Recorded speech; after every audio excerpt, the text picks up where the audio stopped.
The morning of August 11th, 2988, began like no other. The sun rose not as a gentle orb of light, but as a furious white-hot eye in the sky. It was immediately, shockingly hot.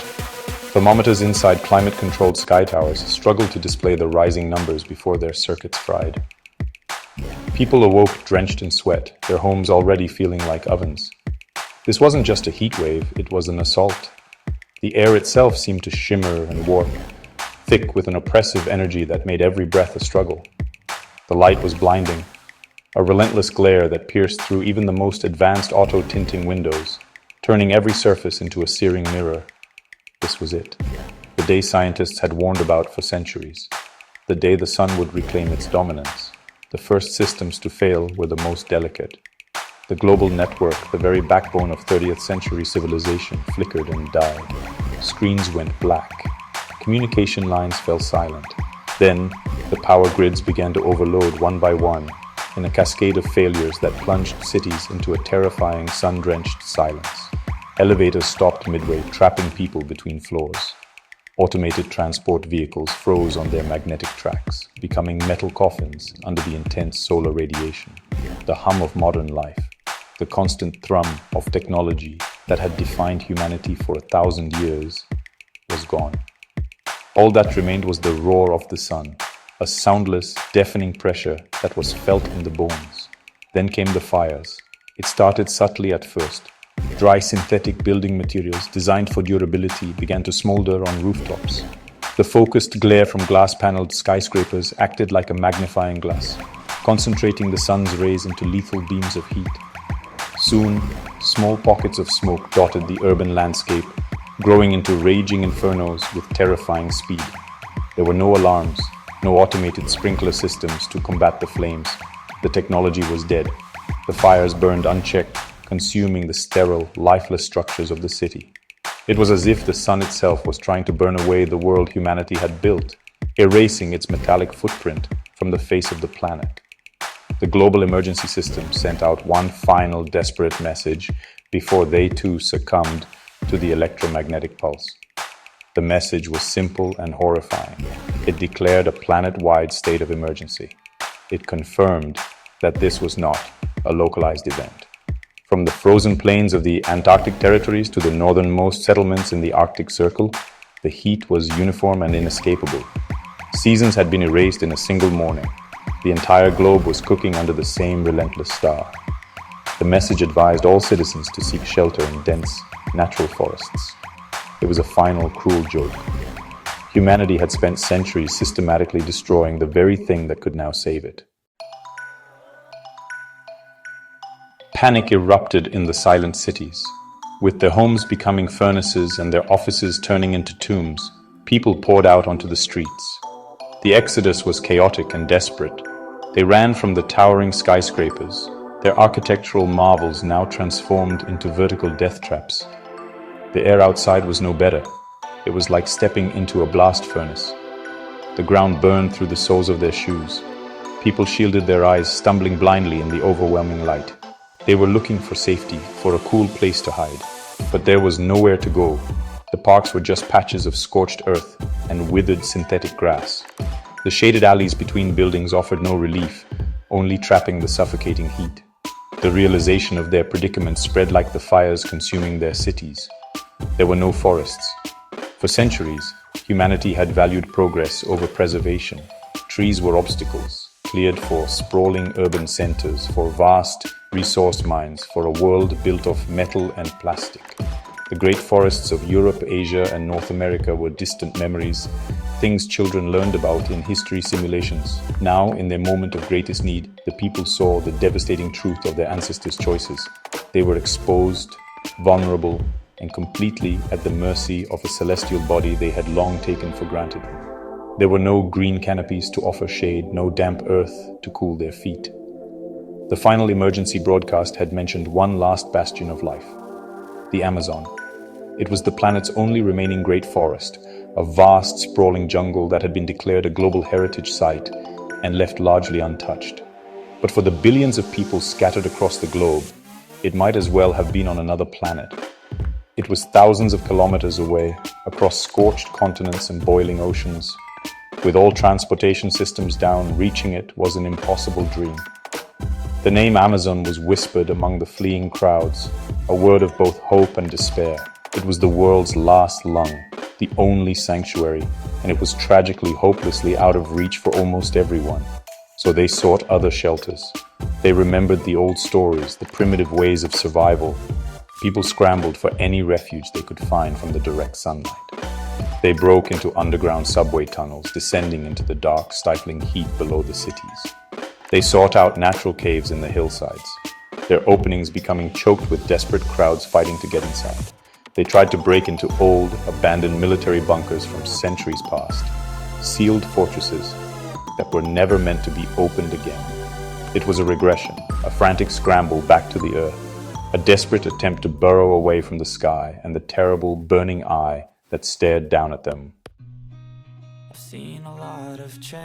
The days that followed, if they could be called days under a sun that never seemed to set, were a portrait of pure suffering. The heat did not lessen. Thirst became the primary tormentor. Water purification systems had failed, and public reservoirs evaporated under the relentless sun. People licked condensation from cool metal surfaces in the deep underground, but it was never enough. Hunger gnawed at them, as all food production and distribution had ceased. The world's most advanced civilization was reduced to a state of primitive survival, and it was failing. The weak and the vulnerable were the first to perish, their bodies succumbing to heat stroke and dehydration in the sweltering darkness of their makeshift shelters. Amid the suffering, a profound and agonizing regret settled over the survivors. In the quiet, desperate moments, huddled in the dark, they thought of the world they had lost. They remembered the images from their history lessons: vast green forests, clear running rivers, a world teeming with life. Their ancestors had cut it all down. They had traded ancient redwoods for gleaming towers, vibrant ecosystems for sterile arcologies. They had silenced the chorus of birds for the hum of machines. And for what? For a progress that had proven so fragile, a technological kingdom that had been toppled in a single morning by the very star that gave it life. The stories of the Great Clearing were passed down as cautionary tales, but they had never felt real until now. People had scoffed at the warnings of the environmentalists of the 21st and 22nd centuries. They called them alarmists, enemies of progress. Now those warnings echoed in their minds like the prophecies of forgotten gods. They would have given anything for the shade of a single large oak tree. They would have traded all their defunct technology for a cool breeze, filtered through a forest canopy. The regret was a physical pain, as sharp and searing as the heat outside. It was the sorrow of a people who had inherited a desert and had only themselves to blame. The children, born into a world of climate-controlled perfection, suffered the most. They did not understand. They cried for water that wouldn't come, for the cool air of their homes, for the lights to turn back on. Their parents could only hold them close, whispering stories of a green world they had never seen. In these shared moments of grief, humanity was united in its remorse.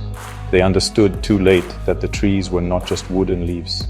They were guardians. They were the planet's cooling system, its lungs, its shield. They had torn down their only defense and now stood naked and helpless before the fury of the cosmos. This cataclysm was not an act of malice. It was a lesson in humility, delivered on a planetary scale. For centuries, humanity had behaved as if it were separate from nature, the master of a world it could bend to its will. They built walls of technology, believing they could insulate themselves from the fundamental forces of the universe. They saw the Earth not as a living system to be nurtured, but as a collection of resources to be exploited. The scorching sun was a brutal reminder that they were not masters. They were merely inhabitants, subject to the same laws of nature as the smallest insect and the tallest tree. The event served as a final, undeniable verdict on humanity's arrogance. The sophisticated networks, the artificial intelligences, the towering cities, all the symbols of human dominance were rendered useless. They were fragile constructs, easily broken. What endured? The deep caves, the resilient earth, and the distant, thriving Amazon. Nature, in its raw and primal form, was the only thing that offered true sanctuary. The lesson was written in fire across the sky. Technology could create comfort, but it could not replace the fundamental life support systems of the planet. True strength did not lie in circuits and steel, but in the deep, interconnected roots of a healthy world. In the aftermath, for those who survived in the deep places of the world, the path forward was clear. The age of unbridled technological expansion was over. The future, if there was to be one, would have to be built on a foundation of respect for the natural world. It would be a future where planting a tree was more important than erecting a tower, where the health of a river was valued more than the output of a factory. The survivors knew they could never go back to the old ways. The trauma of the Great Fire was burned into their collective soul, a permanent scar that would guide their actions for generations to come. Humanity had been brought to the edge of extinction, forced to look into the abyss of its own making. The scorching sun was a catastrophe, but it was also a crucible. It burned away the arrogance and the ignorance, leaving behind a hard, simple truth. Humans cannot fight nature. They are a part of it. To harm the environment is to harm oneself. The great, silent forest they had destroyed held the key to their survival all along.